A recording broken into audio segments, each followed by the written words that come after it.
अस्सलाम वालेकुम, मेरा नाम है जहाज़ हाशमी और ये है Toyota Prius X package 2023 model. ये टोयोटा प्रियस की 5th जनरेशन है जो कि वर्ल्ड वाइड 2023 में ही लॉन्च की गई है। ये भी 23 मॉडल है और पाकिस्तान में ऑलरेडी फॉर सेल है। इस तरह की और भी बहुत सारी गाड़ियां सैग मोटरस्पोर्ट ने सेल की हुई हैं। इस गाड़ी में दो मेन वेरिएंट्स आते हैं 1800 में, एक यू पैकेज, एक एक्स पैकेज। एक्स पैकेज ये गाड़ी है और ये एंट्री लेवल है। इसमें फिर यू पैकेज आता है जो कैसे ऊपर होता है और उसमें फीचर्स बहुत सारे आते हैं। मैंने उसका रिव्यू भी किया हुआ है और वो सैग मोटरस्पोर्ट पे अवेलेबल भी है। इसकी लुक्स पे, फीचर्स पे, इंप्रूवमेंट्स पे, हर चीज़ पे आगे बात करेंगे। फिलहाल अगर बात कीजिए सबसे इंपॉर्टेंट चीज़ की तो वो है इस गाड़ी की प्राइस। इसकी डिमांड 1,45,00,000 रुपए है और ये गाड़ी सैग मोटरस्पोर्ट के पास अवेलेबल है। अगर आपने इसके बारे में कोई इन्फॉर्मेशन लेनी है तो आप इस दिए गए नंबर पर कॉल कर सकते हैं या फिर आप सैग मोटरस्पोर्ट को विजिट कर सकते हैं जो कि रावलपिंडी में DH2 के गेट 1 के अपोजिट लोकेटेड है। सैग मोटर्स की टोटल 2 ब्रांचेस हैं, एक रावलपिंडी में मरी रोड पे और फिर एक रावलपिंडी में ये वाली ब्रांच। इन दोनों ही ब्रांचेस पे गाड़ियों की बाइंग एंड सेलिंग के साथ साथ गाड़ियों के काम भी किए जाते हैं जैसे कि tints, wrap, ceramic coating, PPF, trapping coating. इसके अलावा यहाँ पे गाड़ियाँ फेसिल भी की जाती हैं और यहाँ फिर एक पेंट बूथ भी अवेलेबल है। तो गाड़ियों की मॉडिफिकेशन या बाइंग एंड सेलिंग के किसी भी तरह के काम के लिए Sehgal motors and Sehgal motorsports is the place.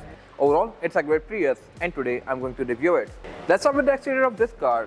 Looks के लिहाज से ये गाड़ी बहुत ज़्यादा एग्रेसिव है और पिछली किसी प्रियस से बहुत ज़्यादा बेहतर है। सिर्फ यही नहीं, मेरे ख्याल से अपनी लीग में ये गाड़ी लुक्स के लिहाज से बहुत ही ज़्यादा मज़ेदार है as compare to any other car. इसके साथ एक क्रोला आती है जो कि ये खड़ी हुई है, क्रोला हाइब्रिड। मेरे ख्याल से गाड़ी लुक्स के लिहाज से उससे भी बेहतर है। वो गाड़ी सिर्फ लुक्स में आगे से अच्छी है, बैक पे जाके काफ़ी बोरिंग हो जाती है, बट ये गाड़ी आगे के साथ साथ पीछे से भी बहुत ज़्यादा खूबसूरत है। किस तरह से मैं कवर करूँगा अभी। फिलहाल अगर बात कीजिए फ्रंट पे दिए गए फीचर्स की तो इसमें डिसेंट हैं। ये गाड़ी बिल्कुल बेसिक ट्रिम है बट सिर्फ इसमें पॉकेट सेंसर्स आते हैं। हेडलाइट इसमें वैसे ही आती है जैसा कि हर प्रियस में है, बाइजोन प्रेशर लैंप वाली। ऊपर इसके काफ़ी स्लीक सी DRL दी गई है और इसके अलावा इसमें फिर बाकी बम्पर भी ऑलमोस्ट वैसा ही है। बाकी इसमें वाइपर्स लुक्स के हिसाब से थोड़े से अनकन्वेंशनल हैं क्योंकि एक वाइपर इसका काफ़ी बड़ा है और दूसरा बहुत छोटा सा है, मिनिएचर सा, बट नॉनदलेस ये काम सही देते हैं तो कोई इशू नहीं है। और इसके अलावा बाकी अगर बात की जाए करेक्टर लाइन्स की तो यहाँ पर काफ़ी शार्प दी गई है। इसमें यहाँ पे फ्रंट पे फिर एक हाइब्रिड रिबॉन की बैचिंग दी गई है और इस गाड़ी में ऐसे बहुत सारे हिडन ईस्टर एग्स हैं जो कि आप अपनी ऑनरशिप के एक्सपीरियंस पर डिस्कवर करेंगे और आपको ये चीज़ें काफ़ी इंटरेस्टिंग लगेंगी। जैसे कि अगर बात कीजिए फ्रंट की तो यहाँ पे एक वाइपर्स के नीचे हाइब्रिड रिबॉन का बैच दिया गया है। फिर अगर आप सेंटर में गौर करें तो यहाँ पे प्रियस बनी हुई है। बैक पे भी इस तरह की कुछ चीज़ें हैं जो कि मैं कवर करूंगा अभी। और अगर बात कीजिए इस वाले एरिया की तो यहाँ पे एक सेंसर दिया गया है जो कि इसके रडार का है और इसके अलावा इसमें फिर डैश कैम भी आता है। इसमें लेन की असिस्ट, ऑटो ब्रेकिंग, इस तरह की बहुत सारी चीज़ें आती हैं जो कि मैं तो जाकर एक्सप्लेन करूंगा अभी। और अगर बात की जाए इस गाड़ी की साइड प्रोफाइल की तो ये भी पूरी कार की तरह काफ़ी अनकन्वेंशनल सी है। किस तरह से मैं अभी डिटेल में इस साइड पर आगे कवर करूंगा। फिलहाल अगर बात की जाए इस गाड़ी के रिम्स की तो रिम ये गाड़ी 17 इंचेस की ऑफर करती है। फिर ये गाड़ी क्योंकि एक्स पैकेज है तो इसमें ये स्टील रिम है, इनके ऊपर ये व्हील कैप्स आए हुए हैं। ये मेरे ख्याल से 1.5 करोड़ की गाड़ी के लिहाज से एक वियर्ड चीज़ है, बट टोयोटा ये आपको ऐसे ही ऑफर करता है। बाकी फीचर ये गाड़ी डिसेंट ऑफर करती है। इस तरह से कि इस गाड़ी के साइड मिरर डिटेक्टेबल हैं, एडजस्टेबल हैं, इनमें ऑटो का फीचर भी आता है, ये हीटेड भी हैं, प्लस इनमें ब्लाइंड स्पॉट मॉनिटर भी दिए गए हैं। ब्लाइंड स्पॉट मॉनिटर बेसिकली एक काफ़ी प्रीमियम फीचर था 2016-17 में जो कि V8 वगैरह में आता था सिर्फ, बट अब ये गाड़ी भी ऑफर करती है। इवन ये चीज़ प्राडो में भी नहीं आती, फॉर्च्यूनर में भी नहीं आती, बट अब इस तरह की छोटी छोटी गाड़ियाँ भी ये चीज़ ऑफर करने लग गई हैं। इसके अलावा इसकी रूफ काफ़ी स्लोपिंग शेप में है और हाइट के लिहाज से भी ये गाड़ी की खास ऊंची नहीं है। और इसके अलावा इसमें कट लाइन्स काफ़ी स्ट्रॉन्ग दी गई हैं साइड पे। और अगर बात की जाए इस गाड़ी की एब्सोल्यूट साइड प्रोफाइल की तो साइज के लिहाज से ये गाड़ी सेवियर के ग्रैंड कंपटीशन है, यानी कि C7 के सेडान। लेकिन इसमें जो कट लाइन्स हैं ये बहुत ज़्यादा यूनिक हैं। अगर आप इसकी साइड का ये वाला एरिया देखें तो ये लिटरली देखने में लगता है कि एक्सीडेंट हुआ है। यहाँ पे काफ़ी स्ट्रॉन्ग शार्प कट दिया गया है, कर्व दिया गया है इसके फ्रंट डोर और बैक डोर के बीच में, लेकिन ये इंटेंशनल है। ये कंपनी से ही ऐसा आया हुआ है, बट देखने में ऐसा लगता है कि ये गाड़ी यहाँ से हिट हुई हुई है। बाकी इसके अलावा इसका जो रेड डोर है इसके डोर हैंडल को भी यहाँ ऊपर मूव कर दिया गया है विजल की तरह। ये अगेन मेरे ख्याल से एक इंटरेस्टिंग चीज़ है इसकी डोर के लुक को काफ़ी क्लीन बनाने के लिए। अब इसको फर्स्ट लुक में रखेंगे तो ये गाड़ी आपको कूप लगेगी, 2 डोर कार, बट ऐसा नहीं है। इसमें 3rd डोर है लेकिन इसका हैंडल ऊपर दिया गया है। इसको आप इस तरह से ओपन करेंगे, रिलीज इसका इलेक्ट्रिक आता है, इलेक्ट्रॉनिक। लेकिन अगर लेट्स सपोज ये फेल हो जाए तो इसमें फिर एक फिजिकल बटन भी दिया गया है जिसको प्रेस करके इसको अनलॉक कर सकते हैं इस तरह से। बाकी रूफ इस गाड़ी की स्लोपिंग है, ये गाड़ी स्पोर्ट बैक शेप में है। इसका क्या मतलब है मैं एक्सप्लेन करूंगा अभी बैक पे जाके। और इसके अलावा एयर प्रेस इस गाड़ी में कंपनी से ही आए हुए हैं। बाकी ये स्पेसिफिक कार हार्ड टॉप है और इसकी रूफ में भी कुछ कट लाइन्स दी गई हैं काफ़ी स्ट्रॉन्ग सी। स्पोर्ट बैक का मतलब ये है कि इस गाड़ी की छत आते आते बैक पे डिग्गी तक कंटिन्यू कर जाती है और डिग्गी इसकी बेसिकली है ही नहीं। ये गाड़ी एक प्रॉपर डिग्गी वाली कार है, बट लुक्स के लिहाज से लगता है कि ये हैचबैक है। ऐसी कार ऑडी A5 हैं, इसके अलावा BMW i4 सीरीज़ भी कुछ हद तक ऐसी ही है। और इसके बारे में एक यूनिक चीज़ है कि आप जब इसकी डिग्गी को ओपन करते हैं तो इसका कैबिन और डिग्गी बेसिकली एक ही है। आप इसकी डिग्गी को केबिन से भी एक्सेस कर सकते हैं। प्रियसेस मोस्टली ऐसी ही आती हैं और ये भी मेरे ख्याल से एक इंटरेस्टिंग डिज़ाइन है। बाकी इसमें ये प्रॉपर व्हील्स आर्चेस दी गई हैं व्हील्स के आसपास, और इसमें भी यहाँ पे काफ़ी लाइट सा प्रियस का बैच दिया गया है। इस पर भी अगर आप गौर करें तो ये नजर आएगा, वरना आपकी कभी इसमें शायद नजर जाए ना। तो ये भी एक हिडन ईस्टर एग है जो कि इस गाड़ी में दिया गया है। बाकी इसमें फ्यूल डोर यहाँ लेफ्ट पे दिया गया है, राइट पे गाड़ी ब्लैंक है। इसमें फिलहाल तो कोई PHV वर्जन नहीं आए, लेकिन आगे ऐसा ऐसा इसमें PHV वर्जन भी आते जाएंगे, प्लग इन हाइब्रिड वर्जन। इसके अलावा इसमें ऊपर शाफी नटीना दिया गया है और इसके अलावा यहाँ पे कुछ खास है नहीं। और अगर बात की जाए इस गाड़ी के रेयर लुक की, तो ये भी बहुत ज़्यादा एग्रेसिव है लुक्स के लिहाज से। इसमें tail lights end to end continue करती हैं और ये काफ़ी शार्प सी हैं, और मेरे ख्याल से डिज़ाइन के लिहाज से ये अब तक की बेस्ट कार है इस कैटेगरी की। इसके अलावा बैक पे इसकी PS की बैच दी गई है जो कि ब्लैक आउट है। इसमें इवन टोयोटा का एम्बलम भी ब्लैक आउट दिया गया है। ये है मेरे ख्याल से एक इंटरेस्टिंग चीज़ है। यहाँ पे एक फीचर कम आता है as compare to U package. इसमें जो यू पैकेज है उसमें रेयर कैमरा के साथ एक वॉशर भी दिया गया होता है, जो कि यूजुअली आपको पोर्शा बेंटली जैसी कार में देखने को मिलता है, बट अब टोयोटा ने इस कार में भी ये चीज़ ऑफर करना शुरू कर दी है। ये अगेन मेरे ख्याल से काफ़ी इंटरेस्टिंग चीज़ है। इसका पर्पस बेसिकली ये है कि जब गाड़ी चलती है बारिश में हाई स्पीड पे, तो बैक पे पूरा कीचड़ आ जाता है और कैमरा ब्लर हो सकता है। तो उस ब्लरनेस को खत्म करने के लिए यहाँ पे प्रॉपर एक वॉशर दिया गया होता है, वॉशर जेट। बाकी अगर बात की जाए फीचर्स की, तो ये गाड़ी बैक पे पार्किंग सेंसर्स ऑफर करती है। ट्रंक इस गाड़ी में की फोर्स से भी अनलॉक किया जा सकता है, और इसके अलावा यहाँ पे रिलीज दिया गया है। ये इस गाड़ी की ट्रंक कैपेसिटी जो कि अच्छी खासी स्पेशियस है। यहाँ पे आप 4 से 5 लोगों का लगेज इजीली रख सकते हैं, और अगर आप इसको और खुला बनाना है तो इसमें सेकंड और सीट्स भी फोल्डेबल हैं। बाकी इसका ट्रंक बहुत ऊपर जाता है। आई एम नॉट श्योर कि आप इसकी हाइट को एडजस्ट कर सकते हैं कि नहीं, बट अगर आपका गैराज छोटा है तो शायद इसकी ट्रंक पूरी ना खुले। बाकी इसमें नीचे के लिए उठा के आप इसका टायर इन्फ्लेटर और बाकी टूल किट वगैरह एक्सेस कर सकते हैं। स्पेयर टायर गाड़ी ऑफर नहीं करती। इसके अलावा इसकी रेयर विंडशील्ड की जो हीटर वाली लाइंस हैं, इनके अंदर भी PS की बैचिंग दी गई है। ये अगेन मेरे ख्याल से एक मजेदार टच है टोयोटा की तरफ से, और इसके अलावा यहाँ पे कुछ खास है नहीं। इसके बाद अगर बात की जाए इस गाड़ी के इंटीरियर की, तो इंटीरियर में भी काफी ज्यादा इंप्रूवमेंट्स हैं। प्रियस हमेशा से ही वियर्ड रही है इंटीरियर के लिहाज से, क्योंकि उनमें मीटर सेंटर में आ रहा था और बाकी डैशबोर्ड कोई खास नहीं होता था, बट इस गाड़ी में सारी चीजें बहुत इंप्रूव कर दी गई हैं। इसके डैशबोर्ड की प्रॉपर सेंस बनती है, सेंटर में स्क्रीन है, मीटर अपनी जगह पे है, स्टीयरिंग भी डिसेंट सा है, जबकि पहले काफ़ी सारी चीज़ें वियर्ड होती थी। खैर इन सारी चीज़ों में अगर डिस्कशन करूंगा अभी। फिलहाल अगर बात की जाए इस गाड़ी के स्टीयरिंग व्हील की, तो स्टीयरिंग व्हील इस गाड़ी में पूरा ही लेदर स्विच है। इसकी फील काफ़ी प्रीमियम है और ये स्टीयरिंग व्हील ऑल टुगेदर नया है। ये पूरा ही रीडिज़ाइंड है और इसमें कंट्रोल्स काफ़ी सारे दिए गए हैं। लेफ्ट स्पोक जो कंट्रोल्स हैं, यहाँ से आप इसके मीटर के बीच में नेविगेट कर सकते हैं। राइट स्पोक जो कंट्रोल्स हैं, यहाँ से आप इसका क्रूज एनेबल डिसेबल कर सकते हैं, लेन की प्रेसेंस को ऑन ऑफ कर सकते हैं, और इसके अलावा और भी बहुत सारी चीज़ें यूज़ कर सकते हैं। बाकी प्रियस के बारे में एक इंटरेस्टिंग फैक्ट ये है कि इसके बड़े वर्जन के अंदर यू पैकेज के अंदर स्टीयरिंग व्हील हीटेड भी आता है। इसमें फीचर नहीं है, बट मेरे ख्याल से पाकिस्तान में इसकी बहुत ज़्यादा जरूरत पड़ेगी भी नहीं आपको। उससे पीछे अगर बात की जाए इसकी कंट्रोल्स की, तो इसके हेडलाइट्स में ऑटो वाला फीचर आता है, और ये कंट्रोल्स बेसिकली नए वाले हैं, जैसा कि टोयोटा की मोस्टली नई कार्स में आ रहे हैं। लेफ्ट पे इसके विंडशील्ड वॉशर कंट्रोल दिए गए हैं जो कि नॉर्मल से हैं। और अगर बात की जाए इसके मीटर की, तो मीटर इसका काफ़ी पीछे दिया गया है और ये छोटा सा है। मेरे ख्याल से इसका डिज़ाइन बेहतर हो सकता था, क्योंकि इसके लेफ्ट और राइट पे बहुत सारी जगह खाली हैं।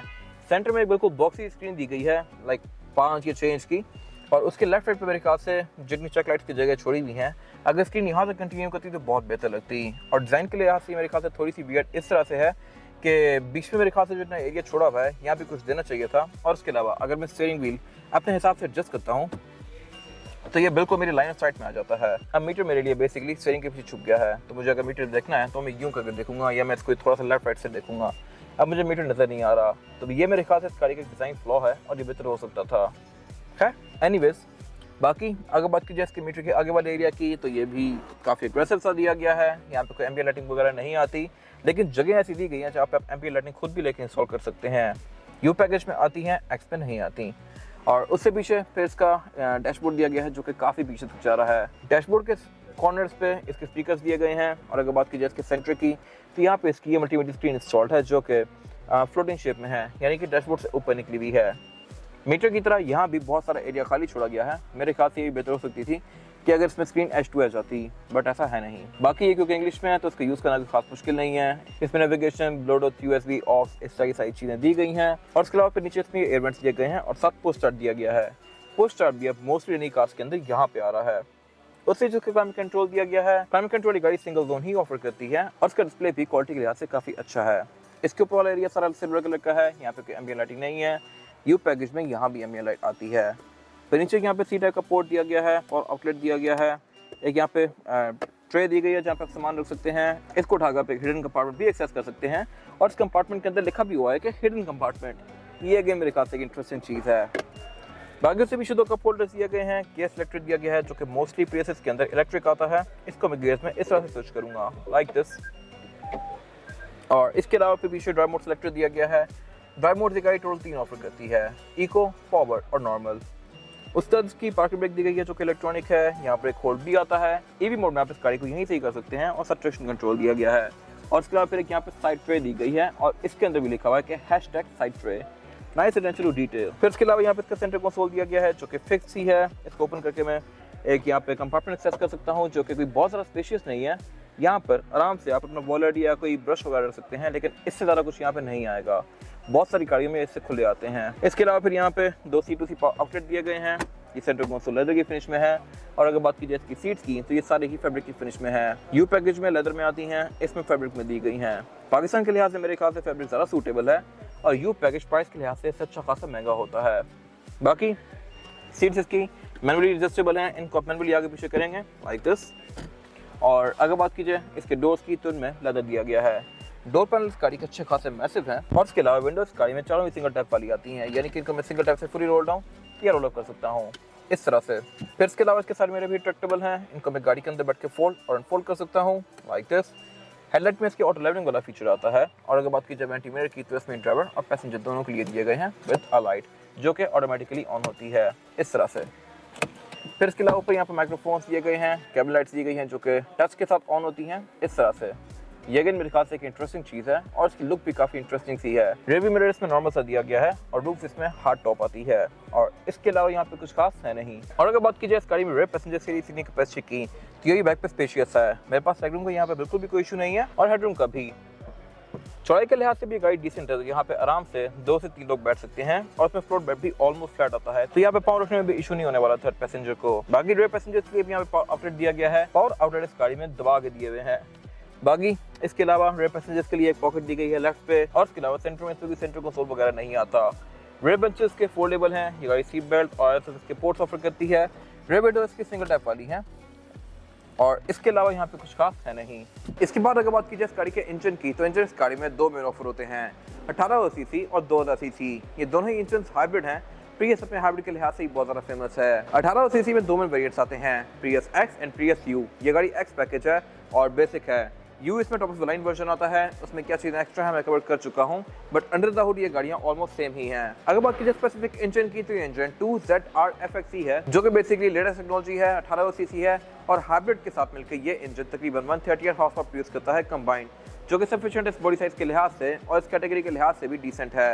यही इंजन पाकिस्तान में क्रोला क्रॉस भी ऑफर कर रही है और वर्ल्ड वाइड इंजन बहुत सारी गाड़ियों में आता है, जैसा कि प्रियस में, फिर क्रोला में, क्रोला हैच में, क्रोला क्रॉस में और इसके अलावा फिर और भी ऐसी बहुत सारी गाड़ियों में। अगर बात की जाए इंजन की तो इंजन बहुत सारा ड्यूरेबल है। ये आपको 2-3 लाख किलोमीटर तक कोई ट्रेवल नहीं करेगा और उसके बाद भी अगर आप इसको मेंटेन रखें तो ये आराम से चलता रहेगा। ट्रांसमिशन इस गाड़ी में ECVT आती है और उसी के ऊपर इसकी इलेक्ट्रिक मोटर माउंटेड है। बाकी इसके बोर्ड के अंदर भी यहाँ पे हाइब्रिड रिबॉन प्रियस की पैचिंग दी गई है। ये अगर मेरे ख्याल से एक इंटरेस्टिंग चीज़ है। इंजन पे इसका काफ़ी टाइटली पैक्ड है। इसमें 2.0 इंजन फ्री आते हैं और इसके अलावा अगर बात की जाए एवरेज की तो ये गाड़ी आपको तकरीबन 22-23 की एवरेज आराम से दे सकती है। अगर आप इसको बहुत प्यार से चलाएं तो ये गाड़ी 25 तक भी जा सकती है, 25-27 तक, जो कि इस साइड की गाड़ी के लिहाज से मेरे ख्याल से काफ़ी अच्छी एवरेज है। बाकी इंजन मेंटेनेंस फ्री हैं, ट्रेवल फ्री हैं। इंजन बे के अंदर इसके कोई इंस्टॉलेशन नहीं दी गई, ये मेरे ख्याल से एक वियर्ड चीज़ है। अगर यहाँ पे कोई इंस्टॉलेशन आती तो बेहतर था। बाकी इसका इंजन में काफ़ी टाइटली और नीटली पैक्ड है और इसके अलावा यहाँ पे कुछ खास है नहीं। इसके बाद अगर बात की जाए इस गाड़ी के टायर साइज की, और टायर साइज जो ऑफर करती है प्रियस, यह है 195, 60 और 17। इसमें 17 इंच का स्टील रिम दिया गया है जिसके ऊपर व्हील कैप्स हैं। इसमें यू पैकेज के अंदर अलॉय रिम आते हैं, बट वो गाड़ी से बहुत ज़्यादा महंगी है, तो मेरे ख्याल से ये चीज़ भी ठीक है। बट मेरे ख्याल से इस प्राइस ब्रैकेट पे आपको रिम मिलने चाहिए थे।